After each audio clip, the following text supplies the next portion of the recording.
Assalamualaikum warahmatullahi wabarakatuh. Perkenalkan, nama lengkap saya Yeni Marisa, NPM 1911070244.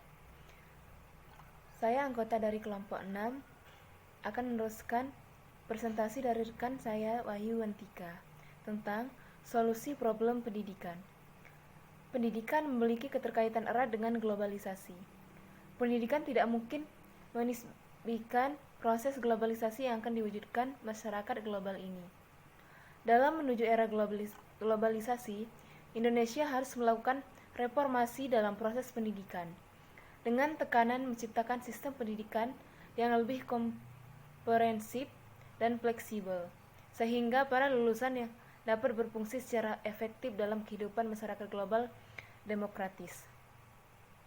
Untuk itu, pendidikan harus dirancang sedemikian rupa yang memungkinkan para peserta didik mengembangkan potensi yang dimilikinya secara alami dan kreatif dalam suasana penuh kebebasan, kebersamaan, dan tanggung jawab. Di samping itu, pendidikan harus menghasilkan lulusan yang dapat memahami masyarakat dalam segala faktor yang dapat mendukung mencapai sukses ataupun penghalang yang menyebabkan kegagalan dalam kehidupan bermasyarakat. Selain itu, program pendidikan harus diperbarui, dibangun kembali atau dimodernisasi sehingga dapat memenuhi harapan dan fungsi yang dipikulkan. Berbagai macam tantangan tersebut menurut para pengelola lembaga pendidikan, terutama lembaga pendidikan Islam, untuk melakukan nazar atau perenungan dalam penelitian kembali apa yang harus diperbuat dalam mengantisipasi tantangan tersebut. Model-model pendidikan Islam seperti apa yang perlu ditawarkan di masa depan yang sekiranya mampu mencegah atau mengatasi tantangan tersebut.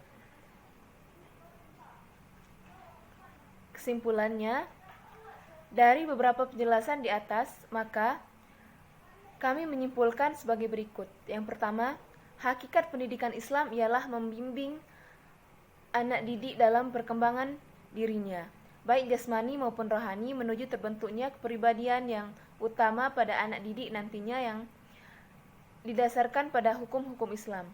Yang kedua, problematika pendidikan Islam ini dapat dibagi menjadi dua, yaitu faktor internal dan di dalamnya ada relasi kekuasaan dan orientasi pendidikan Islam, masalah kurikulum, pendekatan atau metode pembelajaran, profesionalitas, dan kualitas sumber daya manusia.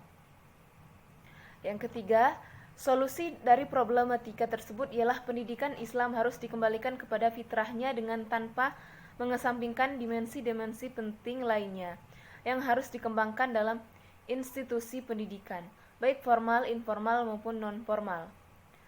Dan yang terakhir, pendidikan Islam di era global ini diorientasikan bahwa pendidikan Islam sebagai proses penyadaran, sebagai proses humanisasi, dan sebagai pembiasaan akhlakul karimah. Sekian presentasi dari saya akhiri. Wassalamualaikum warahmatullahi wabarakatuh.